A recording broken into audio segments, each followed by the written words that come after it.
let me give you a scenario. Imagine there is a married couple and then they have a child.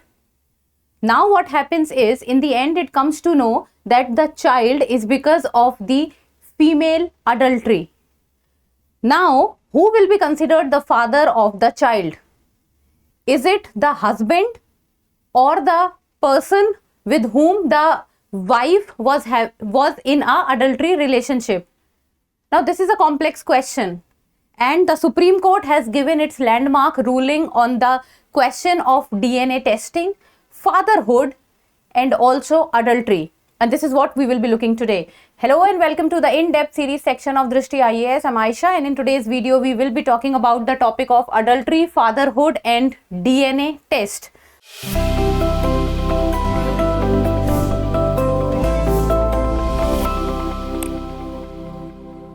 First of all, about the points of discussion, first we will be looking at the news, then what the Supreme Court of India has said into the matter of adultery, fatherhood, then what is the case, how the matter reached to the Supreme Court, biological evidence with regards to the DNA testing, then rejection of plea for DNA test, what is the reason given by the Supreme Court of India, and in the end a prelims MCQ. Topic is of relevance from General Studies paper 2, that is polity. So the news talks about husband remains legal father of child born out of wife's adultery in valid marriage despite biological evidence. This is what the Supreme Court of India has said. I know it's a very complex statement to understand. So let us first of all break it down into few of the small segments. So first of all, husband remains legal father of child. It means that a case of a couple where a husband and a wife is there, and then there is a talk about a child, and the wife has performed adultery. Husband remains legal father of child born out of wife's adultery in valid marriage despite biological evidence. Now, first of all, you need to know what is the meaning of the term adultery. Now, whenever there is a couple, husband and wife, and one of the spouse or one of the partner is having an extramarital affair or is in a sexual relationship with some other person, not with the partner, some other person who is outside the marriage, that is what is called adultery. I hope things are clear. So, there is a husband, there is a wife, and the wife has performed adultery, and out of the adultery there is a child. Now, who will be the father of the child? Is it the husband who will be the father of the child, or the person with whom the wife has performed adultery will be the father of the child? This is what is the question. So, basically it is a debate between the paternity versus the legitimacy. So, let us go to the news, and before going to the news, Drishti IAS Mukherjee Nagar classes has now shifted to Noida, and the offline batches admissions are open for the IAS GS Foundation course covering both prelims and mains. So, the English medium batch is starting from 17th of February while the Hindi medium batch is starting from 21st of February. And if you have any question, give us a call at 87501 and you can also download the Drishti Learning app. So, the Supreme Court has given a landmark ruling in which the complex conflict between paternity and legitimacy. Paternity means about the question of who is the parent versus who is the legitimate parent. So, this complex question of paternity and, or you can say paternity versus legitimacy, has been answered by the Supreme Court, and this has arisen from the birth of a child to an adulterous woman and a man other than her husband. Debate of paternity versus legitimacy. So let us first of all look at the case, that why this case reached the Supreme Court. So what happened is that woman admitted to conceiving a child with a man other than her husband. So there is a couple, married couple, and the wife has performed adultery, and they have a child who is a daughter, and now the question of who is the father of the daughter. So in the year 1991, a woman gave birth to a daughter, and in the year 2001, she had a son. But she had a daughter with, not with the husband, but with with whom she performed adultery. Then what happened is, in the year after 1991, the wife and the husband had few differences, and then they filed for divorce, and then in the end they got divorced. Then after the divorce, the woman approached the municipal corporation and requested that the name of other men be entered as the child's father. So in the end, the woman reached the municipal corporation and asked them to change the name of the father from her husband to the other person with whom she performed adultery. Then the municipal corporation, they asked the woman that they cannot do it unless it is asked by the court. So she reached the court. So she claimed that the other man was the biological father of the baby following an extramarital affair. So the woman said this, and then the Kerala High Court ordered a DNA test for the men, and the men challenged the Kerala High Court decision into the Supreme Court, and this is how the matter reached the Supreme Court. And then with regard to the DNA test of the men, the Supreme Court said that forcing the men to undergo a DNA test would violate the provisions of Section 112 of the Evidence Act.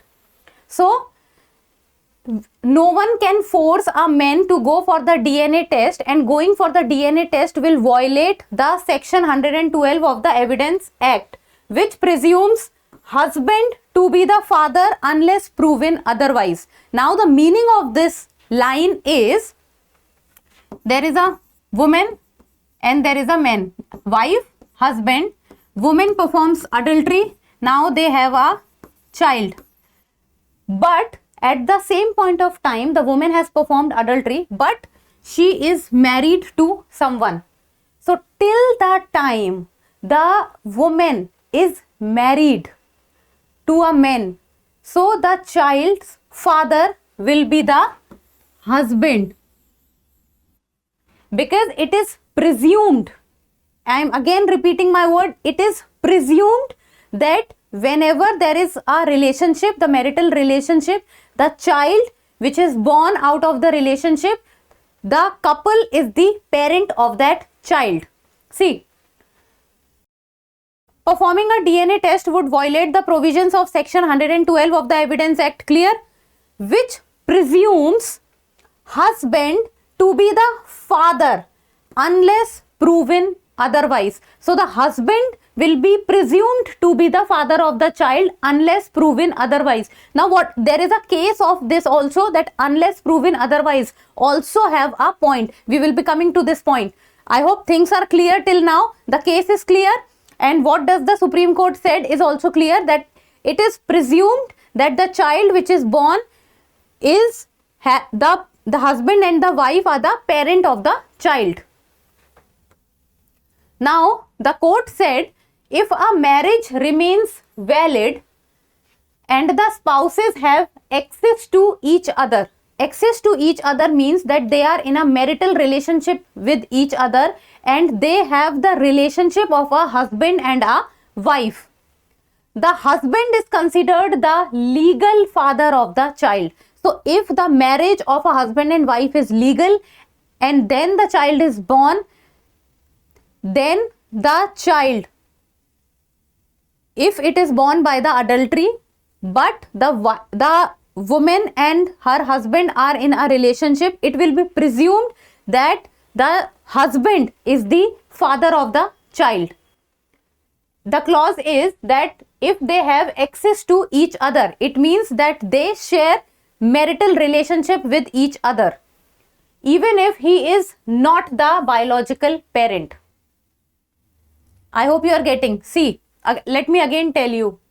Wife, husband, wife performed adultery, child is born, but at that same time wife is in a marital relationship with the husband. So it is presumed that the child which is born, the husband will be the father of the child. And if husband and wife are in a marital relationship, it is considered that they have access to each other. It means that they have access to the marital relationship to each other. So even though the husband is not the biological father of the child, it will be presumed that he is the father of the child. Then about the biological evidence. So section 112 of Indian Evidence Act, presumption, a husband is the father of a child born to his wife during the subsistence of their marriage. So if the marriage is going on and the child is born, it is presumed. The important word in this whole scenario is presumed. It is presumed that the husband is the child of the husband is the father of the child. And the purpose of this presumption is to prevent unwarranted inquiries into a child's parentage. Because if this will not be a presumption, then the questions will be raised on the child. Then the burden of proof falls on those who assert a child's illegitimacy, and it can only be proved through the assertion of non-access. In this case, if the person, like the scenario which I told you just now, that wife performed adultery. Now imagine a case that the husband says that he is not the father of the child. Then the husband needs to prove that when they were husband and wife, the husband was non-accessible. It means that the husband needs to prove that he is not the father of the child, and at the time of the birth of the child, he was not present there. And that is what is the meaning of non-access. It means husband can challenge the legitimacy of the child only if he can prove that he had no access to his wife at the time of conception. So it means that the process of conception, if the husband can prove that he was not present at that point of time, if he can prove that there was no access to it, then only, that is the only scenario where he can prove that he is not the father of the child. Non-access means the impossibility, not merely inability. The person needs to prove that it was impossible. If the husband is going into the clause of non-access, he needs to prove that it is impossible. He is not, or he cannot be the father of the child.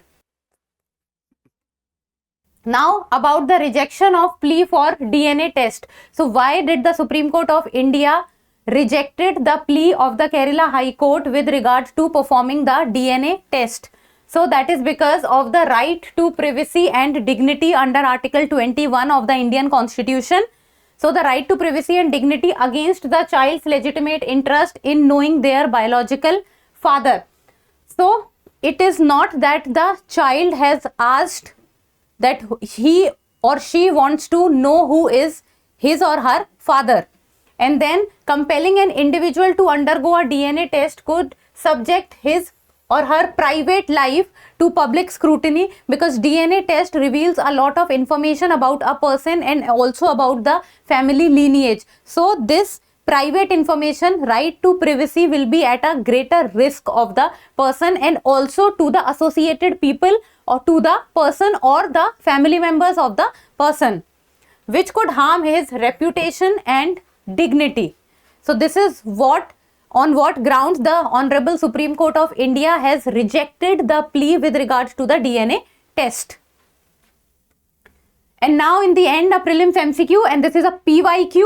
And as I always say, that PYQs are important to know because they tell us what to read, on what grounds to read, and how to read. So like always, you people need to tell me the answer in the comment section. So the question reads, right to privacy is protected under which article of the Constitution of India?